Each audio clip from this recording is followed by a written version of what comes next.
Good morning friends. Crack government exam channel पे आपका स्वागत है। जैसे कि भी पता है कि मैं मेरे चैनल पे अभी कुछ सीरीज ये करने वाला हूँ, क्वेश्चन सीरीज क्विज़ेस का।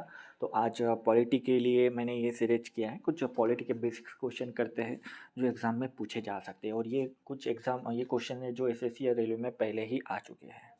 ठीक है, तो स्टार्ट करते हैं क्वेश्चन नंबर 1 से। Which of the following writs come into the category of public litigation petition before High Court or Supreme Court?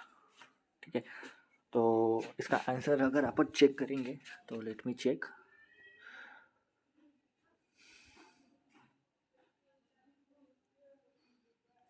इसका फर्स्ट आंसर आता है अगेंस्ट द जनरल टॉपिक। ठीक है, नेक्स्ट क्वेश्चन आते हैं।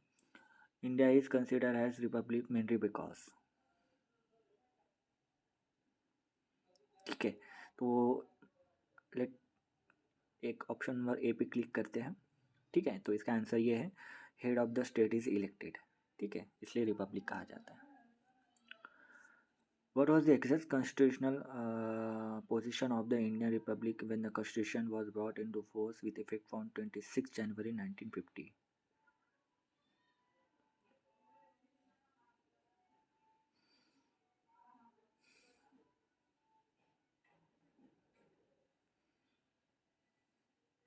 ठीक है,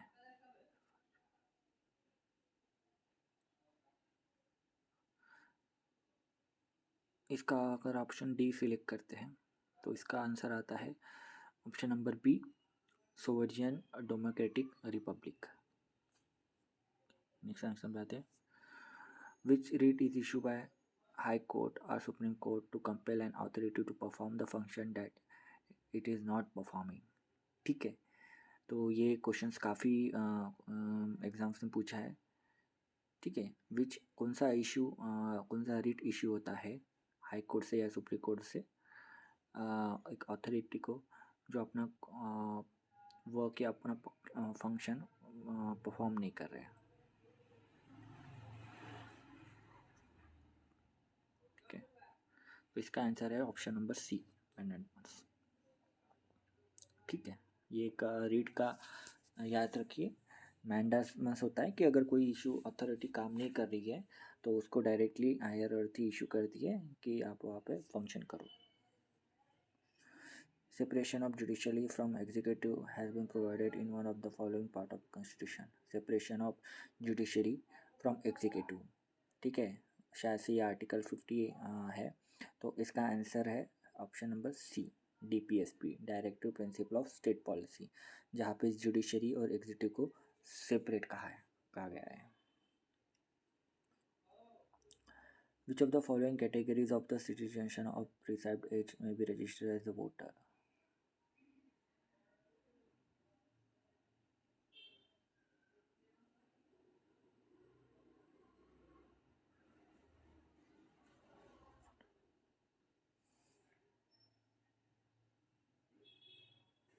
इसका आंसर है सी।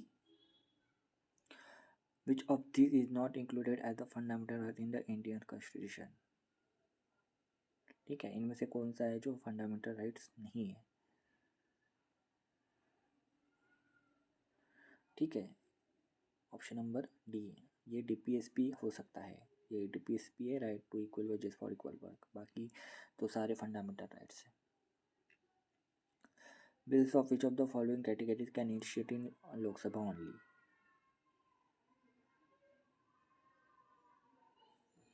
इसका आंसर है option number C, only money bill है जो सिर्फ लोकसभा से ही इंट्रोड्यूस किया जाता है। कॉन्स्टिट्यूशन अमेंडमेंट दोनों से किया जाता है, लोकसभा से भी और राज्यसभा से भी। विच of the following can court issue right for improvement of fundamental rights?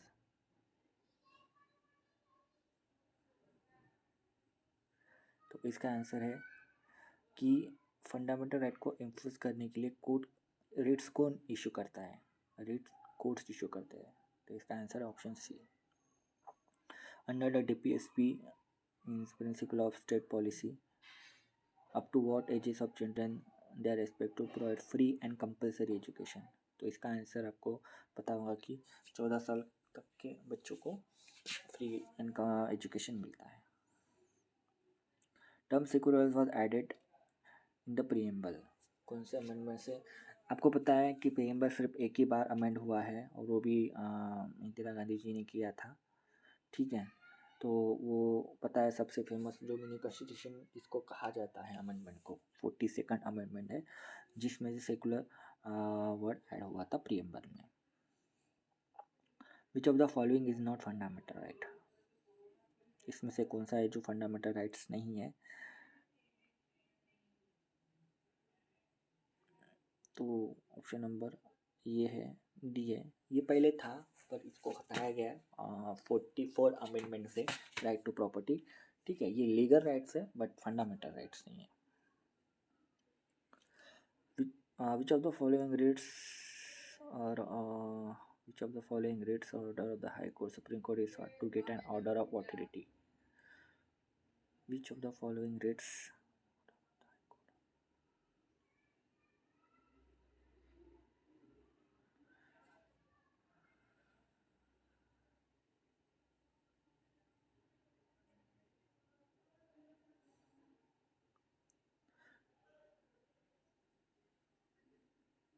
ठीक है, इसका आंसर है option number B. Civil equality right implies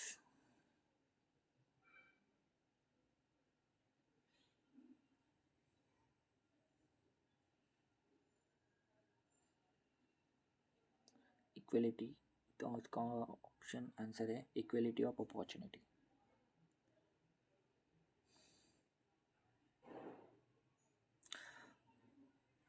ठीक है, which of the following words in the preamble of constitution of India which was not inserted through constitution?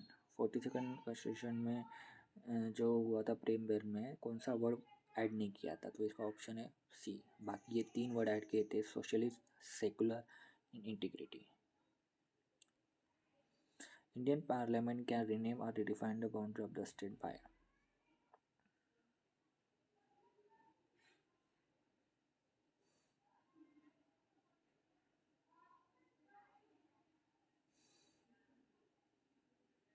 ठीक है, तो इसका आंसर है option number A, simple majority. ठीक है, simple majority से भी इंडिया रीनेम या रिडिफाइन करता है boundary of the state.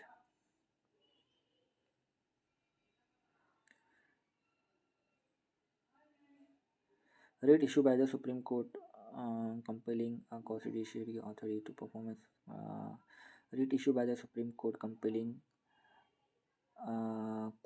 quasi-judicial or public authority to perform its mandatory duty। ठीक है, तो इसका है मैंडेटमस। यहाँ पे सुप्रीम कोर्ट इशू कर सकता है ये रिट्स पब्लिक अथॉरिटी को अपना काम या अपनी ड्यूटी करने के लिए, क्योंकि वो उसी काम के लिए वहाँ पे दिया रहता है। In a which of the following cases Supreme Court held fundamental rights are unamendable?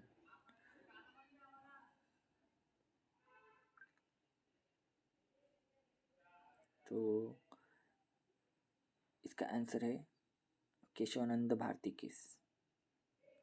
ठीक है, ये दो है, इसके बारे में मैं एक डिटेल वीडियो बनाऊंगा, केशवानंद भारती केस और गोलखनाथ केस। ठीक है, तो इसका आंसर अभी जो है इसमें क्वेश्चन जो है, in which of the following cases the supreme court held that the fundamental rights are अनअमेंडेबल?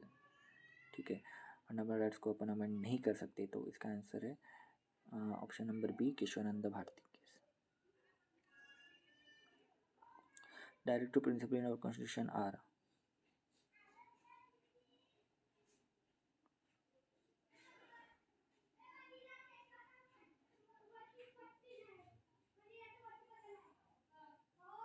इसका आंसर है option number D. Which of the following expression does not figure in the preamble to the Indian Constitution?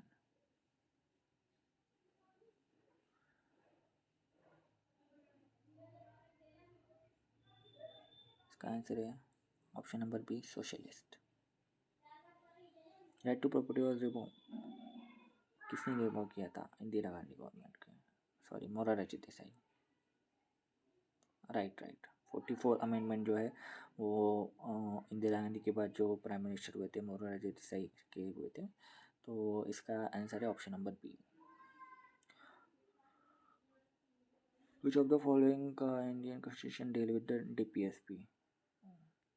Option number 4। Option number जो part 3 है वो fundamental rights है और part 4 है वो DPSP है।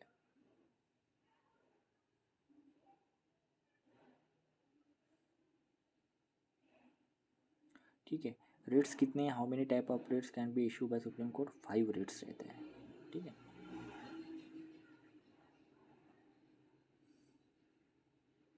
Preamble of our constitution reads India as.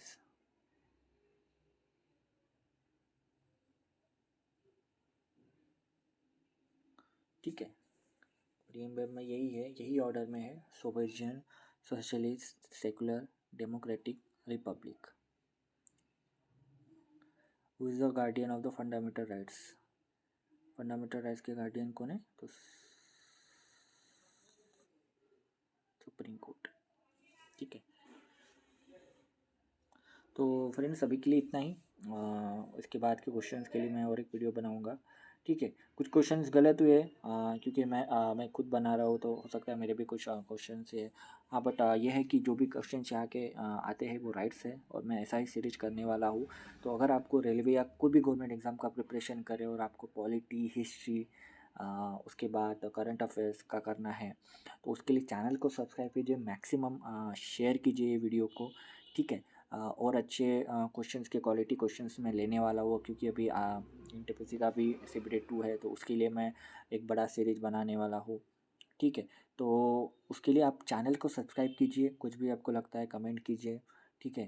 आपको सारे क्वेश्चंस के आंसर यहाँ पे मिल जाएंगे और पढ़ाई अच्छी सी कीजिए क्योंकि ज़्यादा टाइम नहीं है। NTPC CBT 2 का एग्ज़ाम 1 मंथ में है तो आपको रिवीजन करना है। रिवीजन के लिए आपको क्विजेस पढ़ना है, प्रैक्टिस करना है। तो कुछ क्वेश्चंस आप यहाँ से भी अगर आप अच्छे से करते हो, जितने भी मैं क्वेश्चंस लेता हूँ अगर उतना भी आप अच्छे से करते हो तो आप आराम से एग्ज़ाम निकाल सकते हो रेलवे का या कोई भी गवर्नमेंट एग्ज़ाम आप निकाल सकते हो।